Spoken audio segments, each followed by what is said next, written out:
نحمده ونصلي على رسوله الكريم اما بعد فاعوذ بالله من الشيطان الرجيم بسم الله الرحمن الرحيم رب اشرح لي صدري ويسر لي امري واحلل عقدة من لساني يفقهوا قولي يا رب لك الحمد كما ينبغي لجلال وجهك وعظيم سلطانك يا رب لك الحمد كما ينبغي لجلال وجهك وعظيم سلطانك لا إله إلا أنت سبحانك إني كنت من الظالمين الحمد لله اللهم ربنا لك الحمد بما خلقتنا ورزقتنا وهديتنا وعلمتنا وأنقذتنا وفرجت عنا لك الحمد بالإيمان ولك الحمد بالإسلام ولك الحمد بالقرآن ولك الحمد بالأهل والمال والمعافاة بسطت رزقنا وأزهرت أمننا وجمعت فرقتنا وأحسنت معافاتنا ومن كل ما سألناك ربنا أعطيتنا فلك الحمد على ذلك حمدا كثيرا لك الحمد بكل نعمة أنعمت بها علينا في قديم أو حديث أو سر أو علانية أو خاصة أو عامة أو حي أو ميت أو شاهد أو غائب لك الحمد حتى ترضى لك الحمد حتى ترضى ولك الحمد إذا رضيت. سب تعریفیں اللہ تعالیٰ کے لیے ہیں. اے اللہ، اے ہمارے پروردگار، تمام تعریفیں تیرے ہی لیے خاص ہیں کہ تو نے ہمیں پیدا کیا، تو نے ہمیں رزق عطا فرمایا، تو نے ہمیں ہدایت سے نوازا اور ہمیں علم کی دولت سے مالا مال کیا، گمراہی سے نکالا، غم سے دور کیا. تمام تعریفیں تیرے ہی لیے ہیں، ایمان کے ساتھ، اسلام کے ساتھ اور قرآن کے ساتھ. تمام ہم تیرے ہی لیے ہے، اہل و مال اور عافیت کے ساتھ. تو نے ہمارے رزق کو فراخ کیا، امن اور سکون بخشا، ہماری فرقہ بندی کو اجتماعیت میں بدلا، ہماری خیر و عافیت کو احسن بنایا. ہم نے جو مانگا تو نے ہمیں عطا کیا، بس اس پر ہم تیرے ہی لیے تمام تعریفیں اور تمام حمد خاص کرتے ہیں. ساری تعریفیں تیرے ہی لیے ہیں. ہر نعمت پر جو تو نے ہمیں عطا کی، قدیم میں یا جدید میں، ظاہر میں یا باطن میں، خاص ہو یا عام ہو، تو ہی ہمارا مولا ہے.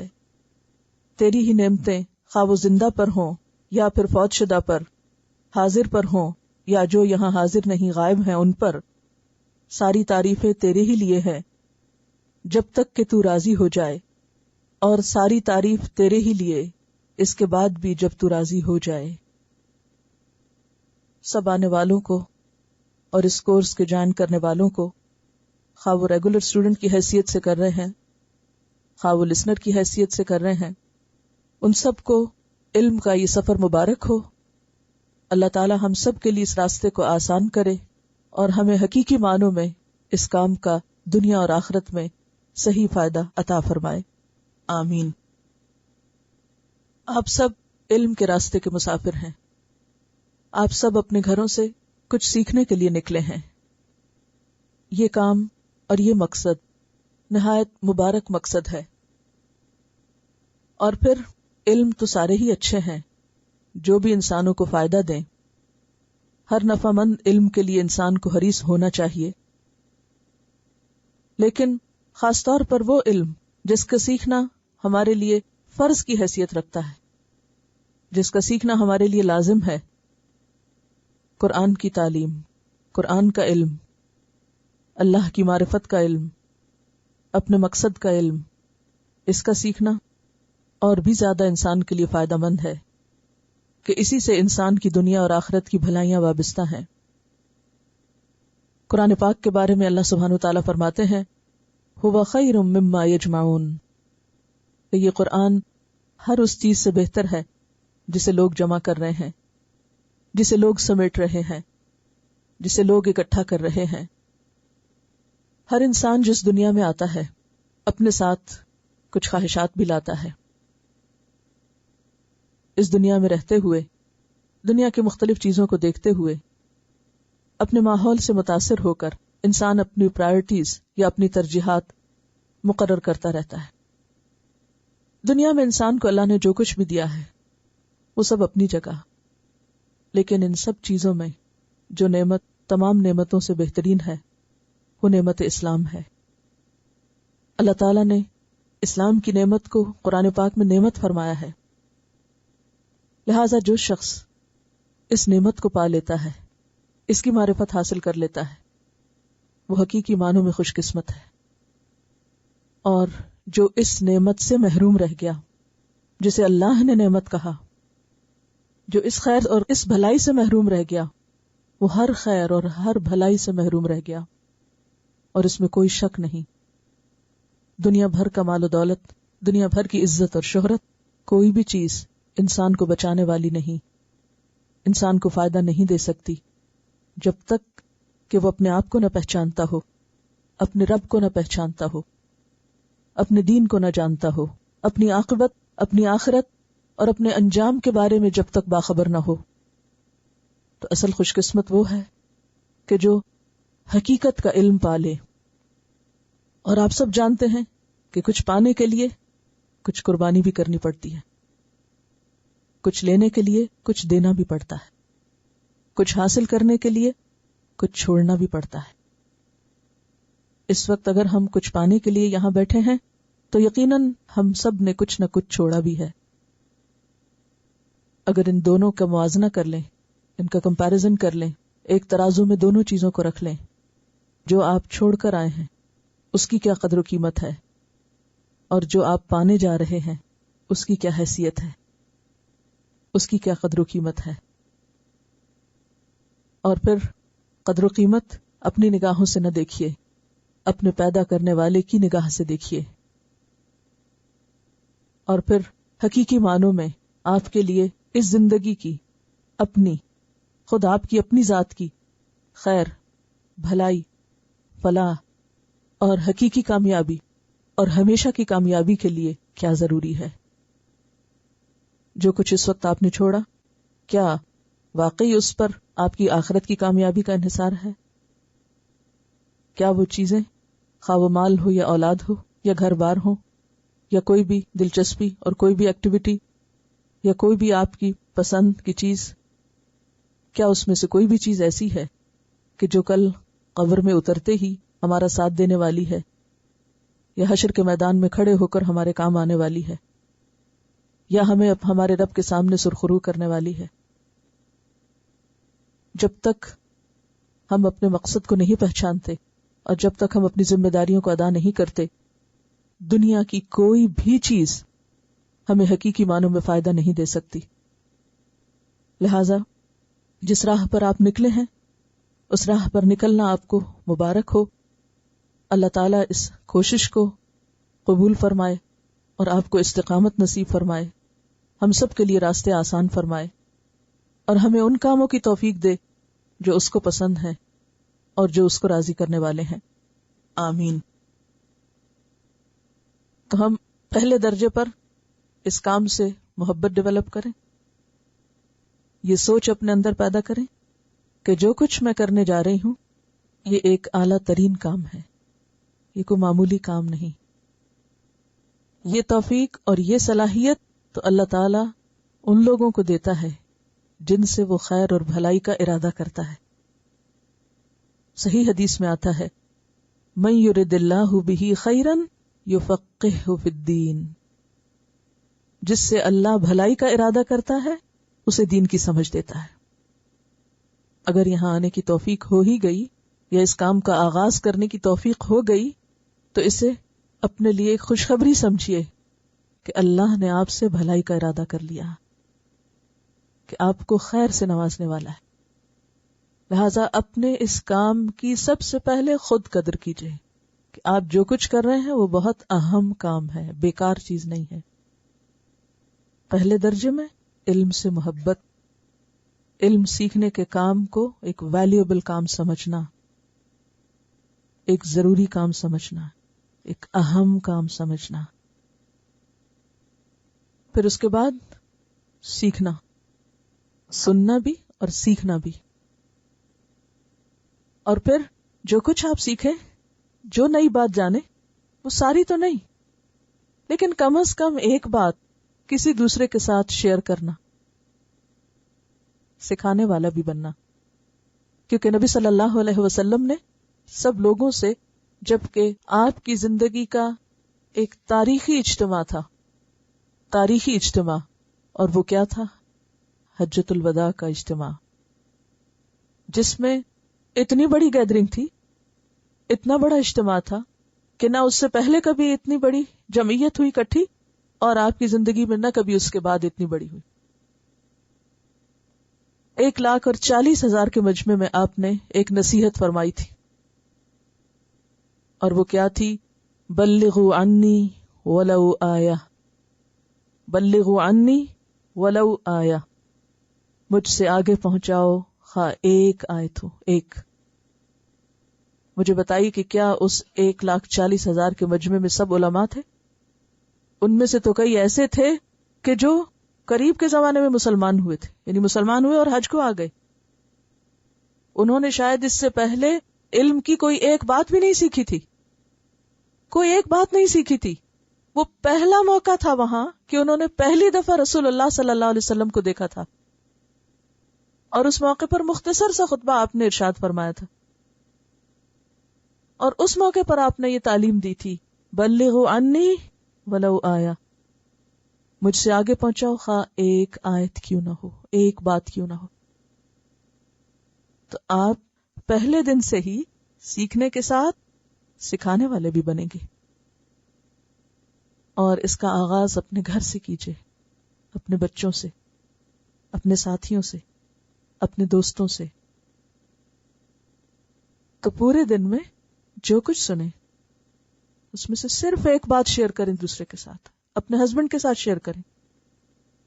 تو گویا ہمیں اس سفر میں تنہا نہیں چلنا، اپنے پیاروں کو ساتھ لے کے چلنا ہے.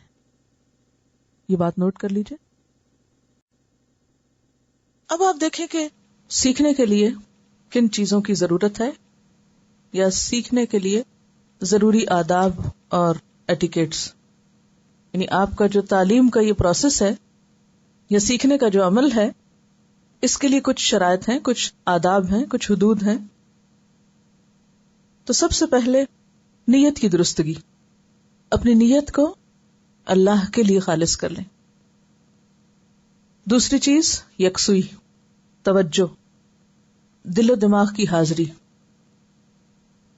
تیسری چیز خاموشی، اندرونی اور بیرونی خاموشی. اندرونی خاموشی کا کیا مطلب ہے؟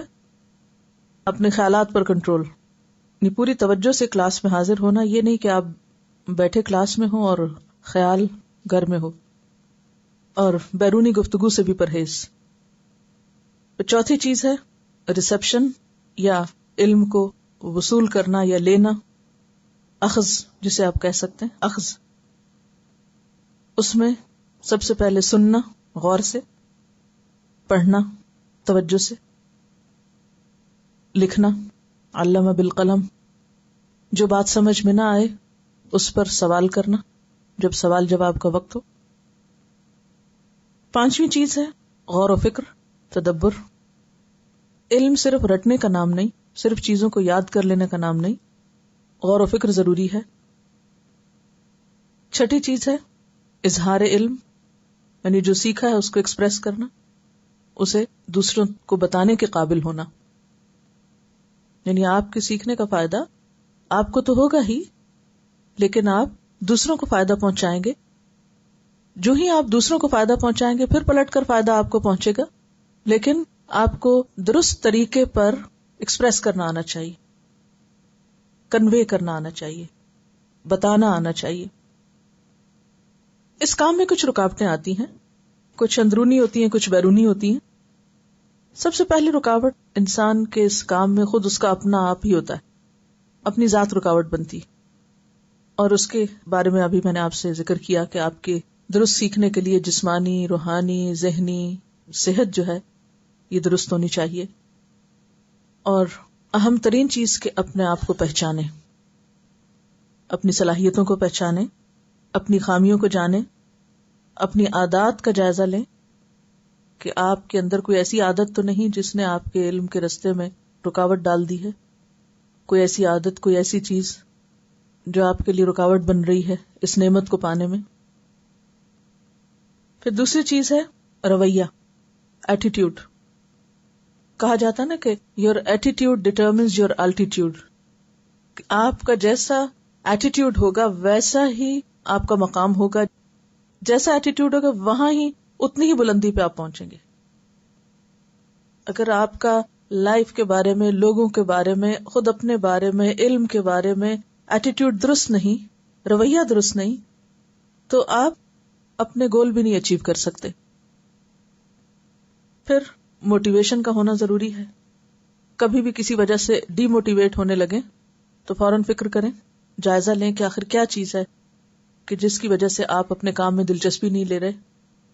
تھکاوٹ ہے، بھوک ہے، بیماری ہے، کوئی اور پریشانی ہے، تو ان رکاوٹوں کو دور کریں۔ اور ایک بات یاد رکھیں کہ قرآن بذات خود شفا ہے، جسمانی اور روحانی دونوں طرح انسان کو شفا دیتا ہے۔ اگر آپ صحیح طور پر قرآن کا حق دیتے رہے تو خود بخود رکاوٹیں ختم ہوتی چلی جائیں گی۔ پھر اسی طرح علم حاصل کرنے کے جو ریسورسز ہیں، جیسے کتابیں ہیں، بکس ہیں، علماء ہیں، ان سے استفادہ بھی ضروری ہوتا ہے۔ کوئی چیز جو خود نہیں آتی اس کو تلاش کریں، کتاب میں دیکھیں، کسی سے پوچھیں، فاسألوا اہل الذکر ان کنتم لا تعلمون، ساتھیوں سے پوچھیں، اور اس معاملے میں جھجکیں نہیں، سستی نہ کریں، کیونکہ جو جھجک ہوتی ہے کہ ہائے میں نے پوچھا تو وہ کہیں گے اتنا بھی نہیں پتا، تو یہ جھجک بھی رکاوٹ بن جاتی، سیکھنے کے عمل کو سلو کر دیتی ہے۔ نہیں آتا بس ٹھیک ہے، نہیں آتا۔ بعض اوقات بڑے بڑے علماء کو کوئی بات نہیں پتا ہوتی، سیکھنے کا تو کوئی اینڈ ہی نہیں، انسان ہر دم سیکھتا رہتا ہے۔ پھر اسی طرح یہ کہ پڑھنے کا فن یا آرٹ آنا چاہیے آپ کو کہ پڑھا کیسے جاتا ہے۔ بعض لوگ غیر ضروری اپنی انرجی ضائع کرتے رہتے ہیں اور حاصل کچھ بھی نہیں کرتے۔ انشاءاللہ ہم ساتھ ساتھ آپ کو یہ بھی سکھائیں گے کہ آپ بہتر طور پر کیسے سیکھیں، لیکن اگر وہ آرٹ نہیں معلوم آپ کو، جیسے کھانا پکانے کا ایک آرٹ ہے، اب مثلاً ایک سبزی کو کاٹنے کا بھی ایک طریقہ ہوتا ہے نا، جیسے پیاز کاٹنے کا ایک طریقہ ہے، اگر آپ اس طریقے پر نہیں کاٹتے تو کیا ہوتا ہے؟ مثلاً اگر آپ پیاز کے ہر چھلکے کو اتار کے الگ الگ کاٹیں، ٹائم ویسٹ ہوگا۔ اور ایک طریقہ یہ ہے کہ آپ اس کو چاپ کر لیں، الگ الگ کرنے کی بجائے اکٹھا ہی چاپ کر لیں۔ اسی طرح ہر سبزی کے کاٹنے کا ایک الگ طریقہ ہوتا ہے۔ اسی طرح پکانا، گھر داری کرنا، یہ سب کیا ہے؟ یہ بھی ایک آرٹ ہے۔ ہوم مینجمنٹ بھی ایک آرٹ ہے نا۔ اور جن لوگوں کو یہ آرٹ نہیں آتا وہ سارا دن بھی گھر کا کام کرتے رہتے اور ان کا کام ہی نہیں ختم ہوتا، اور انہی کے ساتھ کے کچھ لوگ فوراً اپنے کام مکمل کر لیتے ہیں۔ تو اسی طرح سیکھنا بھی ایک آرٹ ہے، اور اس آرٹ سے واقف ہونا بے حد ضروری ہے۔ اور اگر آپ کو وہ نہیں آتا تو پھر آپ سیکھ نہیں سکتے۔ اور یہاں انشاءاللہ آپ کو مختلف چیزیں سیکھنے کے طریقے بھی بتائے جائیں گے تاکہ آپ کے لیے یہ کام دلچسپ و آسان ہو۔ پھر اسی طرح وقت کا بھرپور استعمال اور صحیح استعمال۔ بعض اوقات ہم کہتے ہیں اس کام کے کرنے کا ٹائم نہیں ہے، یہ بھی بہت رٹ لگاتے ہیں۔ اور جو چھوٹے چھوٹے وقفے ہوتے ہیں ان کو ہم استعمال ہی نہیں کرتے، تو وقت کے بڑے حصے کے انتظار میں چھوٹے حصے کو مت گوائیں، چھوٹے یونٹس کو بھی استعمال کریں، بجائے اس کے کہ آپ ایٹ اسٹریچ 2 گھنٹے لے کر گھر میں جا کے پڑھیں۔ آپ کیا کر سکتے ہیں؟ مختلف اوقات میں آپ اپنے کام کو یعنی اپنا ٹارگٹ مکمل کر لیں، اور تھوڑے تھوڑے حصوں اور وقفوں میں بھی آپ کام کرتے چلے جائیں۔ خود محنت کریں، خود سے خود کام کرائیں، اور پہلا قدم سیکھنا ہے، ڈسپلن کے ساتھ تعلیم حاصل کرنا ہے۔ جب ہمارے پاس کچھ ہوگا تو ہی ہم دوسروں کو دے سکتے ہیں۔ اوکے، وآخر دعوانا ان الحمد للہ رب العالمین، سبحانک اللہم و بحمدک، نشہد ان لا الہ الا انت، نستغفرک و نتوب الیک۔ السلام علیکم و رحمۃ اللہ وبرکاتہ۔